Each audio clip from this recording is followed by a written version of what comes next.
Okay, so welcome everybody. I'd like to point out this astronaut is painted on containers. See, it's deep. Okay, see, I had to point it out. It's my own pun, so I need to point it out.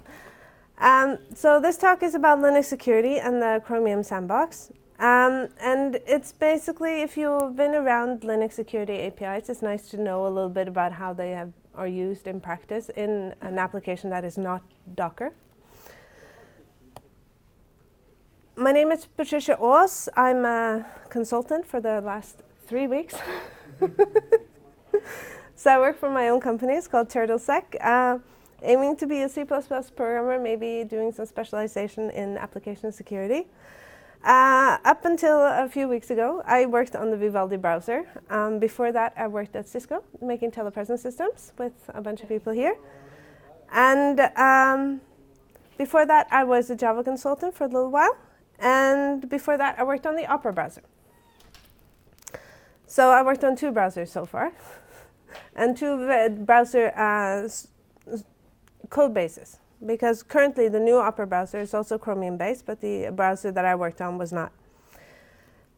I have a master in computer science. I was taught Java once upon a time, but I've been working in C++ since I graduated. So this is a very important aspect to realize about browsers. What browsers do is remote code execution. We download code from the internet and we execute it on your machine. That is what browsers do. So we can't have any illusions about what browsers do. People kind of forget this part and think it's the internet. So sandboxing is a concept that has grown more organically in both operating systems and in browsers. And basically you can think of it as having 2 types of threats. So you have the external threat where you are trying to protect the user's computer against vulnerabilities in the browser, which could expose them to this code that we downloaded over the internet. So let's say that you download some malicious code. If it managed to escape the browser in some way, it could do damage or retrieve information or do something on the user's computer. And that is the primary purpose of sandboxing in browsers. But you can also have more of a lateral threat where you have a system internal threat. So let's imagine that you have some malware on your system and your browser contains a lot of your personal information in many different ways, both when you're running but also on disk. There's a lot of personal information. And it could be a way to find things out about you, mine you for personal information, maybe inject something in your browser, things like that. So you also have system threats. But in this case, basically, you have malware running on your machine, and it makes a whole lot of things difficult to fix. We're going to focus mostly on the first part, but it's important to note. So this is a Linux-based talk, and this aspect of browsers is very platform-specific. They use platform primitives for building sandboxes. They are widely different from platform to platform. So this is for Linux. And it is built, the browser sandboxes are built during startup as you make these processes, which Chromium consists of. So Chromium will consist of many processes, and they will be sandboxed differently. So we need to look a little bit at the process architecture. And we're going to look at it as Vivaldi, because when I wrote the talk, I was working at Vivaldi. And it's also, Vivaldi is a regular Chromium browser, pretty normal in most aspects. The only difference is that Vivaldi has a UI, which is written in the web itself, so it's written in React.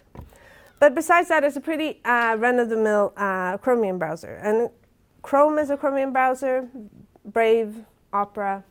There are many Chromium-based browsers. So what you will see if you look on disk, you will find 3 executable files. One is called Vivaldi, one is called Vivaldi bin, and one is called Vivaldi Sandbox. Now, I won't talk much about the Vivaldi sandbox because for a modern Ubuntu, for example, the Vivaldi sandbox is not in use. It is a set UID binary, but today it won't be used on your machine if you run an up-to-date Ubuntu and many other distributions. So we will look at the other two. The first one, that's called Vivaldi, is just a bash script, sets up some environment and things, and then it will execute the actual binary, which is the Vivaldi bin. Now what you notice that when you run your browser, you will have many different processes on your machine, but there is only actually one binary. So when you start up, you will see something like this. So this is starting up with one tab. And you already have 6 processes. Currently, with the most recent Chromium, for some reason the GPU broker has lost the GPU prefix, so it's called -broker. I have a feeling that's a bug. It's a weird thing, but you will see something that looks like this. So you will have the name of the browser, and then you have a long command line. So if you look in PS, you will see this. And what you notice here is that the browser doesn't have this -- type. So the top one doesn't have that. But after that, you will see a -- type. So I got 2 of them that have that. And then a bunch that are -- type renderer. Then you will have one that is GPU process and one that is GPU broker or -broker currently. So the process relationships, which you can also see in PS, is like this. So the browser is the one that spawns what I call Saigot init and the GPU process, and then these will make their own child processes. And at the bottom you will see the renderer, which is where the web view is, and a renderer roughly is equivalent to a tab, but there are many details around that, so take it as a rough mental model.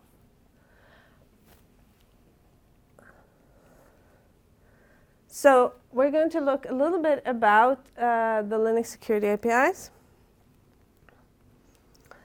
by looking at what is named. So if you go into your browser in Chrome /sandbox or Vivaldi /sandbox, depending on your browser, it will have a URL like that. You will get basically a blank page, but that was kind of boring, so I put the dino there instead. But you will get this box, and it will say sandbox status, and it will give some information about the sandboxing of your browser on your machine. And here you will see some names, and those are the kinds of things that we will look at in this presentation. So like you see on top, it says SUID, so it's a set UID binary, the sandbox that I said that we are not using. And it says no. And the reason why we're not using it is because we are able to use the other things. And so you have a namespace sandbox, which is a user namespace sandbox, a PID namespace, network namespace, seccomp, and seccomp with tsync, and then Yama LSM, which I won't talk about too much. I have a slide like after my presentation if you're interested in that. I will put the slides up on the internet so you can find them. So the idea here is that you have the web, right? In the innermost circle, that is like internet. That is your web view. That is where you're going to have your page being, all your JavaScript being rendered, all of your web engine being in there. So what we are going to try to make is we're going to make these different namespaces. So NS is for namespace. So we will have a net namespace. The net namespace basically will disconnect this process from the network. So when we place it in the net namespace, it will no longer have access to network. You can set up things around namespaces and networks to give special access to network inside of containers, but how it is used in Chromium is basically to disconnect it from the network. Then you have a namespace which is called PID, which basically makes it impossible for we'll look a little bit about namespace, but it makes it impossible for this process to see other processes on this machine. So it will think, I'm in a very small world. And then you have a user namespace which does the same. So basically it's limiting what this process can see. And then you have other types of Linux APIs that are in use, like setrlimit, chroot, seccomp, and capset, to limit or disconnect it from other parts of your system. So the chroot will look at the technique that they use, chroot, to disconnect you from the file system. And then you have setrlimit to limit your access to certain resources, and then seccomp and capset to limit your access to system calls. So that's the overview. Okay, so let's start setting up the sandbox. So this is the high-level overview of some of the APIs that we're going to use. I'm going to fill in more here as we go along. But like I said before, there's only one binary. So to be able to make all of these processes, some forking and cloning and things are necessary. So initially, when you start up your browser process, you will launch it. And it will make two child processes. It will make what I call Cygot init, and it will make the GPU process. The Cygot init is the most interesting because it uses, instead of using fork, it uses a system called clone. And the good thing about clone is you can give a lot of flags to clone, including these namespace flags. So basically you're saying, I want you to make a new process, but I want you to make a new process in a user namespace, in a PID namespace, in a network namespace. So that is a part of the sandbox setup that you can do. On the other side, it uses only fork to create the GPU process because the GPU process sandbox is much smaller or more permissible than what we are trying to construct for the renderer. The renderer is the most untrusted thing in the browser. So the initial sandbox is just that first step, making those two child processes. And just for terminology, often you will say fork exec, and basically means when you do a fork, you make a new process. When you do an exec, you replace the program in that process with another program. So you kind of have to disconnect the concept of a program and a process. You load a program into a process. So, and when you say forking, you're basically making a new process. Clone is a type of fork, or actually fork is implemented using clone, but a clone can do many different things. And a clone is also used to make threads, for example. So this is the Linux world, and these things are very... The idea of a thread being very different from a process is a user space concept. We'll look a little bit more at some tricks you can do with clone later. Yeah, and so exec, you're executing a binary in this process, whatever this is.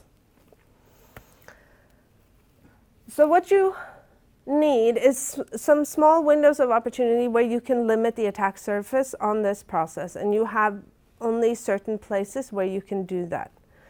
And so if you're only using fork, you have very few options. You have whatever you do before you fork your child, and then you have whatever you do right after you forked your child. The idea here is that as long as we haven't started running any untrusted code, we are relatively safe. We are running our own code, right? The moment you start doing internet-y things, we need to be in a place where this thing is cut off. But before we get there, you have some leeway. So here with fork, you only have before or after fork, so not that much. When you do a fork exec, you have a little bit more. So you have whatever you did before the fork clone. If you do clone, you also have the opportunity to do something at clone. So you get another little window. Then after you've created your child process, before you do your exec, you also have an opportunity in this child process to clean up and do things that you would like to have fixed before you execute this other program. In our case, this other program is ourself again, right? So, because that's what we're executing all the time. We're just executing ourselves. And you have certain things that you can set up before your exec, like setting up the command line, setting up the environment.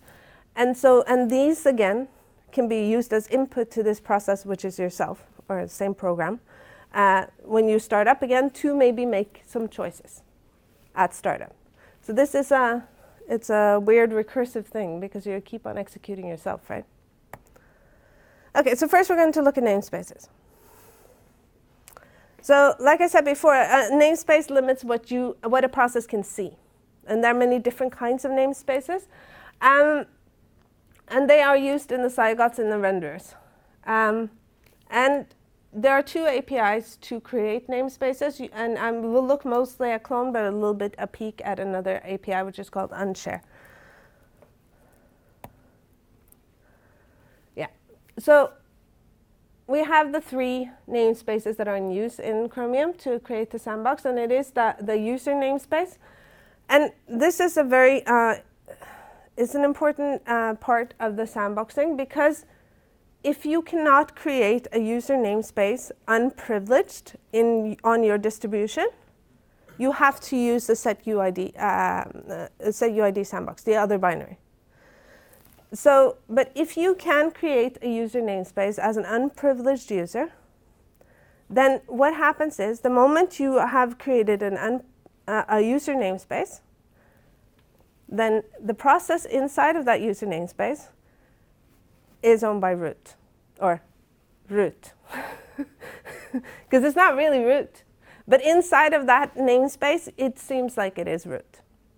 And the moment you have done that transition, where this child process is living in this world where, you know, I'm owned by root, then suddenly all sorts of possibilities open up for you.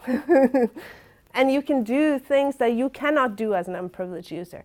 Things like creating a PID namespace, or things like creating a network namespace.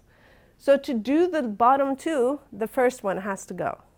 So a lot of code, or you will find code inside of Chromium that tries to create an unprivileged user namespace to try to see if it works. Again, because Chromium has to run on many different distributions, Chromium doesn't know what works and what doesn't work, so there are a lot of checks. But the happy day scenario here is that you can create a user namespace, and then basically you just pass the flags to clone. And I'll show you the code. So like I said before, is it will test, and it will also try to make as many of these namespaces as it can, and if it's not sufficient, it will fail. Yeah, and we're going to look at a very interesting way they do this clone call, because it has a little bit of a cool trick using long jump. And I think the reason why they chose this is because people are used to using fork, but most people are not used to using clone. And clone is very different from fork in one specific aspect, and that is when you do a fork, both the child process and the parent process both return from fork. So they're both in the return statement from fork when fork is over. So the child will return in fork and be and get as a return value 0, and the parent process will return from fork and get the PID of the child. And based on that, you know if you are the child or the parent. And this is something that people are relatively used to. But clone doesn't work that way. So to make clone work that way, they made a little bit of a wrapper around clone. And it's kind of cool. So all of the code that I'm going to show you are things I think are cool. Okay. So basically, here you have the flags that we're going to pass as clone new user. This code is like simplified a little bit and pulled from Chromium. And I basically remove all comments, all error checking, all of the things you should have in your code is gone. But anyway, so you have the flags that we're going to pass the clone, and then you set up this jump buffer, and then you do set jump. For those who are not used to long jump, because we don't do that these days, this is kind of cool, because when you do the set jump and it uses this jump buffer, it stores a lot of information about exactly what point you are in the program. When you later do the long jump to this jump buffer, it will actually end up here again. So it will kind of be like you're not returning, you're kind of jumping down the stack. So this is, you've set up like a little thing on the stack, and then you do like things, and at a certain point up there, you're going to do a long jump to this place. It's like a long distant go-to. Okay? So this is kind of cool. So the idea here is that the function that does this can now return, you can return normally out. So this set jump, you come back and then you just return the PID and everything is good. It's weird. Okay, so this is the function that is called in the previous slide. So this is the clone and long jump in child. And seriously, it's called this. They like long names, descriptive names, sentences. Okay, so we get our flags and we get our points to PIDs and our jump buffer. And one of the things that you see with clone is some strange things. Like, okay, we're passing all these things, but the two first parameters are kind of interesting. Because instead, with fork returns with the PID and so on, instead clone, when it's finished in the child, it will call this clone helper function. So whatever that is. We'll look at what that is in this case, but that's what it will do. The other thing is that you have to set up your own stack. You don't get a stack. So in this case here, we have set up a stack here, and you pass it in. It's a very powerful API, but it's not very user-friendly. Okay, so so let's say it's like you've done this thing, and the child is now cloned. So you're in the child, it will call this clone helper function. And in this clone helper function, you will reinterpret cast to your arg. See, this is good code. And then you will do a long jump to that jump buffer that you set up previously. And then poof, and the child will also return. Because the parent process will return from this call, and all is good. And this one will also return, and all is good. So it will emulate a fork using a clone, which I think is kind of cool. Okay, so moving on. You don't have to do it that way, but it's a cool trick. Unshare is a different way of creating a user namespace, and it's used one place in the Chromium code. I'm not going to talk so much about it, but it's here in credentials, can create, process a new user and namespace. But basically, instead of creating a user namespace using clone, you are instead moving this process into a new user namespace. So we looked at this windows of opportunity. So you have the things that you did before your clone or your fork, whatever you did to set up your environment. Maybe you close some file descriptors, maybe you things that you don't want to pollute. Because the thing is, when you do a clone or a fork, the child gets a copy of your memory. It gets everything, right? All of your resources, and you might have had something you had from earlier that you kind of don't want to share with anyone, or it's not interesting anymore. And this is like an opportunity to clean up a little bit before you share everything. It's sort of like before you push your code, you might want to read it. So we've done our clone, and now you have created two processes, right? But these processes are the same. And they have now, because of our trick before, returned in the same place. So you have a child and parent in the same place in the code. But that's not really what you're going for. In this case, you want to do an exec. You want to start from main again in the child. So you're going to execute your own binary again with different command line arguments and maybe a different environment and some things like that. And it will start from the beginning like it was fresh new child.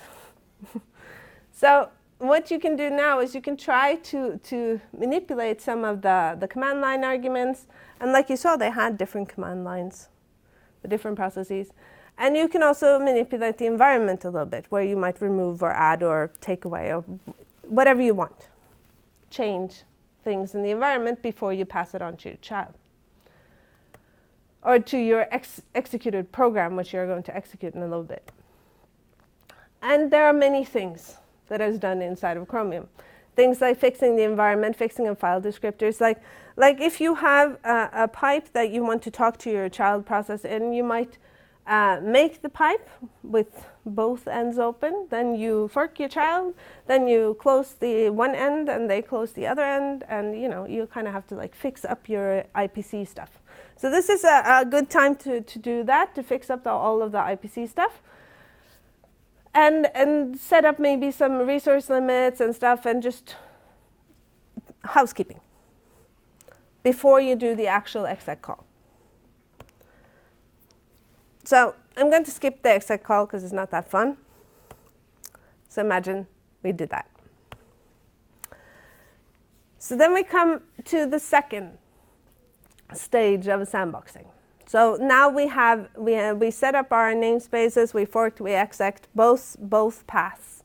And we now have two new processes, the GPU process and the Zygot init, who both went through main again, because they were exec, right? So they all started from the beginning. But the Zygot init started from the beginning inside of a user, PID, and network namespace. So it thinks, starting up, that I am root. I am PID1, and I have no internet. That's kind of weird if you're root. But there you go. And that's where we are. So the Zygot init is PID1, and that is kind of special in Linux. And so the first thing that the Zygot init is going to do is it's going to fork a child. This child is the one that is going to be the most important one. That is the one that is going to clone itself constantly to make all of these renderer processes. It will get messages from browser saying, I need a renderer, and this Zygot child will fork itself to make these renderers. The Zygot init is just a singular process. It will just sit there and act as a Reaper process. And so it has a very small loop where it just waits for kids. But after, like you see, if you look at the Zygot init, it says that it's in the user namespace. But it also has this cap set in pink, I guess. And that is done post-fork. So it forks this child process, and then it does a cap set on itself to limit its own surface. But it has to do it post-fork because the child needs sysadmin as a capability. We're going to look at capabilities a little bit. Yeah.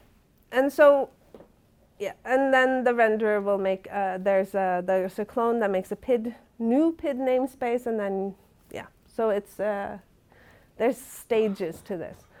On the GPU side, this is mostly an unsandboxed, or at least namespace unsandboxed thing. But it will set up seccomp, so we'll look at that a little bit. One thing that is important to look at is, I say down there with the star, it says no new privs. And so both on the clone exec and the fork exec, no new privs is set. That means which is a necessary component to be able to do seccomp, but it also limits how much capabilities you can get over an exec call. And that's a whole other, I'm not going to go into it, but it's, if you want to research it, you can. Yeah, so basically it's here. So if no new privs is set, then operations that grant new privileges, like execve, will either fail or not grant them. This affects set UID as set GID, file capabilities, and LSMs. So it's interesting, but it's basically one line of code. Okay, so then we're going to look at seccomp. Today, Michael did a talk on seccomp. How many here were at his talk? Okay, quite a few. But I'm going to do a little bit about it anyway. Okay, so basically it limits what system calls the process can call and how these calls are handled, so you can fail in different ways. And the API is seccomp. There's an older API as well, but this is the one that Chromium will prefer to use. No, sorry. There we go. Yeah, so basically the seccomp BPF program is written in an assembly-like language. It runs in a very simple VM, which is in kernel space. And all of your system calls will be filtered through this program. You might have noticed in the beginning when I showed you the GPU sandbox box that you can see on your machine, it had 2 lines for seccomp. It had seccomp and then it had seccomp with tsync. If you have with tsync, it basically just means that a seccomp program that is installed in this process will apply to all the threads as well. So it has to check if this is available on your kernel. So that is why it's shown. Now this is a repurposing of something that was there in the past to filter packets, to limit how much you had to cross the kernel user space boundary if you want to inspect packets. And so BPF is actually Berkeley Packet Filter. And it has been repurposed for filtering system calls, but it has also been repurposed for many other things because, you know, it's there, it works, you know, it's safe, we've been doing it for a long time. We're conservative people. So inside of Chromium, how this is handled is much more high level. You have classes that represent a policy, and inside of those classes, you basically have a function which is a virtual function, which has a switch with all of your function, all of your syscalls IDs, and then you can basically say, do you want to fail or pass? And you can add a little bit of logic, but most of it is basically a switch where the default is fail. And that is also very important because these, like I say here, it's like these things extend each other. So you have the baseline policy, and GPU process policy extends the baseline policy, which extends it like inheritance extends. And it will only add new syscalls you allow. So the child will be more permissive than the parent. So the further you go down, it's just about adding things you allow. So the baseline policy is restrictive. The GPU process policy is more permissive, and then broker more permissive. And then the render process policy is also more permissive than the baseline. So basically baseline is just a minimum set of overlap between these two. Yeah, so we're going to look at how that looks in code. So basically, again, everything that you should do is removed, and everything. So what you have left is just the logic, right? So you have this start sandbox with down at the bottom. By the way, you can find where this code is inside of Chromium if you want to download it and read the files. And I will upload the slides. Anyway, so yeah, so you have the start sandbox with policy, which takes in a pointer to a policy. Then it makes a sandbox BPF object with this policy, and then it calls start sandbox.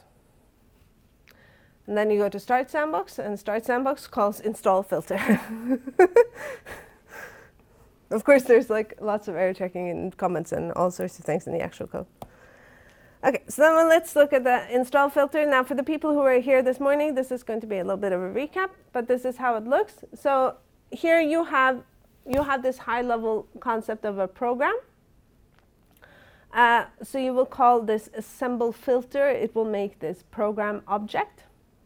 Then you will make this actual sock filter buffer, and it is program size. Now, because it is an assembly-like language, but it's just bytes, right? It's just bytes written in memory. It's very, very low level, very hard to inspect. So basically, we're now going to make the buffer, and now we're just going to put all the bytes there for this thing. Yeah. So we are constructing our program, then we're copying everything into it, and then we're calling. And remember, I said before that that it calls PR set no new privs. There is a call for it here, but it's also been done before. It's just, I guess, just to be safe, it doesn't hurt to do it twice, or 3 times, or many times. But it is a precondition for being able to call seccomp, so they just do it again. And then you install this filter. That's it. That's what it looks like. So basically, instead of writing all of this code, this is just generated from C++ code. Yeah? On the earlier talk, you had to check the architecture Yeah. How is that handled here? Yeah. They insert code in the program when they make it. The generator of it will generate all sorts of checks in the beginning for architecture. Yeah. So different implementation for each architecture. Yeah. So generally, you will like he said, is that you can have only so many programs or only so much programs, but it's a lot of checks and jumps. But the good thing is here is that you don't have to write it yourself. They have made one common place, and so that the usage of it is basically just a switch in C++ code. So it's very high level. Okay, and this is another cool thing. Because like I said before, very early on, that the renderer process has no contact with the file system. And how they do that is kind of cool. So I call it a cheroot. I don't think other people call it a cheroot. What do you call it? Change root. Okay. It is to limit what a process can see of a file system as basically changing the root of the file system to another file or another directory. But we will see how it is used in this case to actually remove all access to it with a little trick.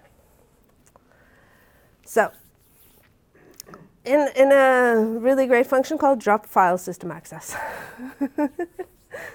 Okay, so if you are a process, you can look in proc self fd info, and that is a directory that is specific to your process. Because you're using the magic word self, it is specific to you. So the idea here is that you will clone fs a child process. Clone fs creates a child process that shares your file system attributes. It's a weird thing. It's like you normally don't do this. It's normally a part of making a thread. In this case, you're saying you're sharing all of my file system attributes, this little child. And this little child is just going to last for a little bit. And two of the most important things that two processes that share file system attributes have is that if one changes directory, the other one also changes directory. If one cheroots, the other one cheroots. So they move together. And they use this by cloning this child and then having the child cheroot to a process-specific directory for that child. So now both the parent and the child have cherooted to a directory that is process-specific to the child. And then the child exits, and this directory disappears. The parent is left in a directory that no longer exists. So this is the little trick, and we'll look at the code. So we're going to do the clone, and here you see the clone flags again in the middle of the slide. You have to set up the stack and all of those weird things that you have to do with clone. But you have the clone flags, and then you have the clone _fs. And then we are going to say that the child should call the function cheroot to self fd info, very descriptive names, when it is created. That is basically all it's going to do. That function is all it does. And we're done, basically. Later on, it tries to do things to check. Again, it's very built in lots of checks. So it will try to do something and see that it fails properly and things to make sure that it is now lost access to the file system. And this is the child. That's all it is. It does the change root to this process-specific directory. And then it changed to / for itself, so now it's here. And then it exits. And because there was clone fs, it brought its parent with it.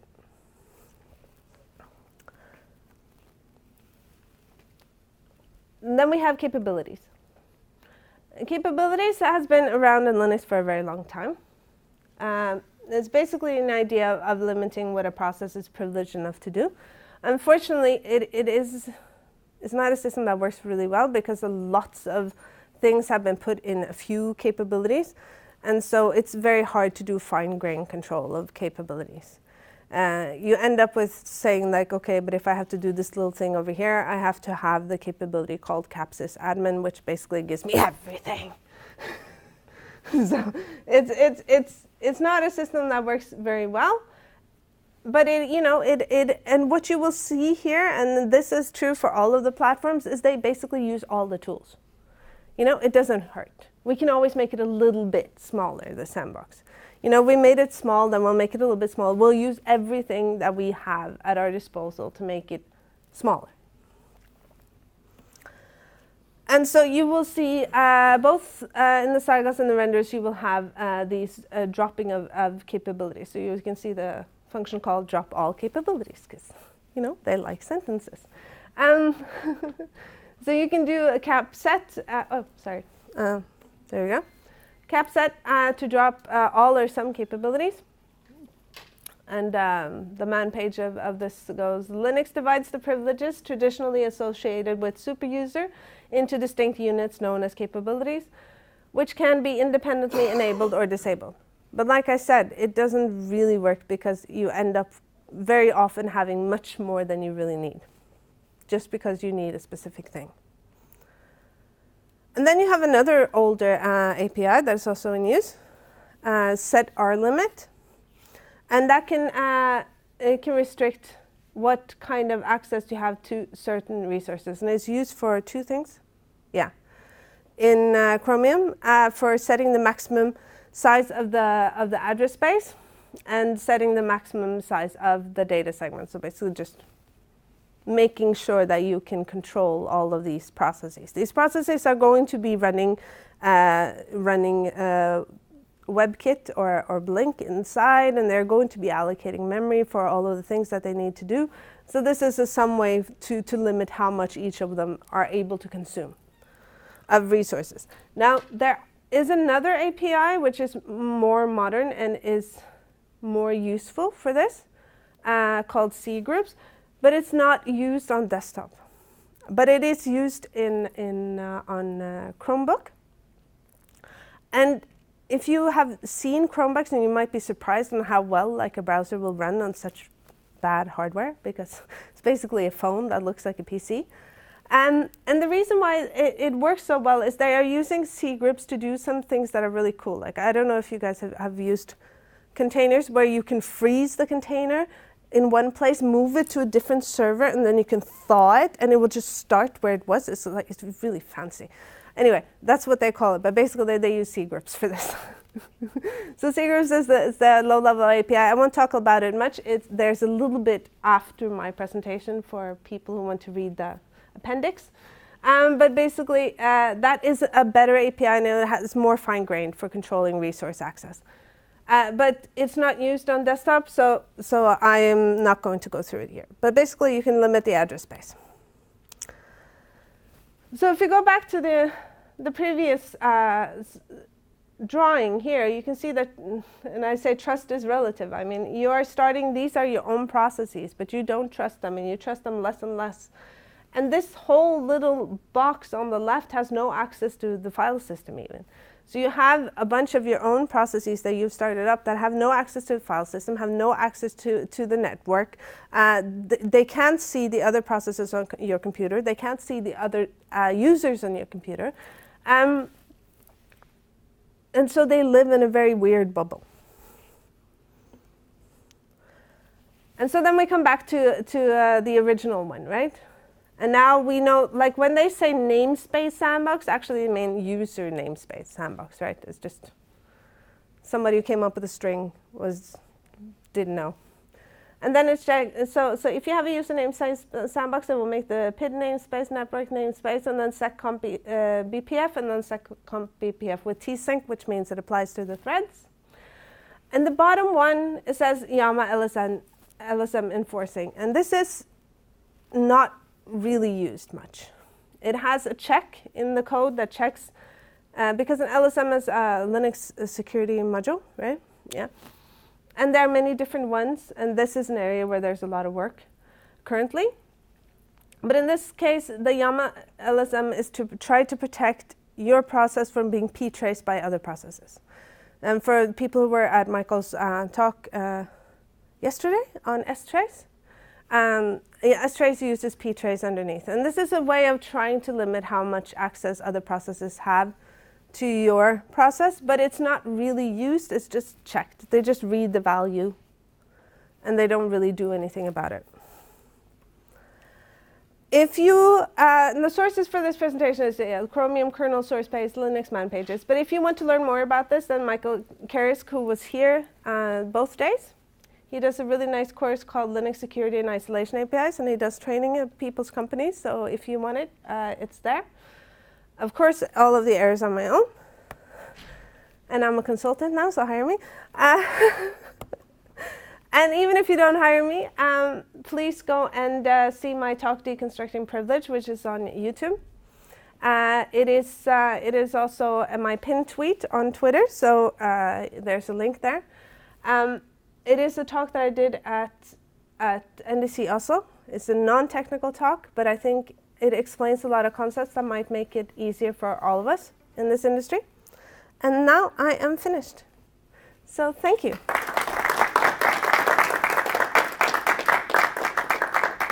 If you have any questions, just come over, but everybody can just go.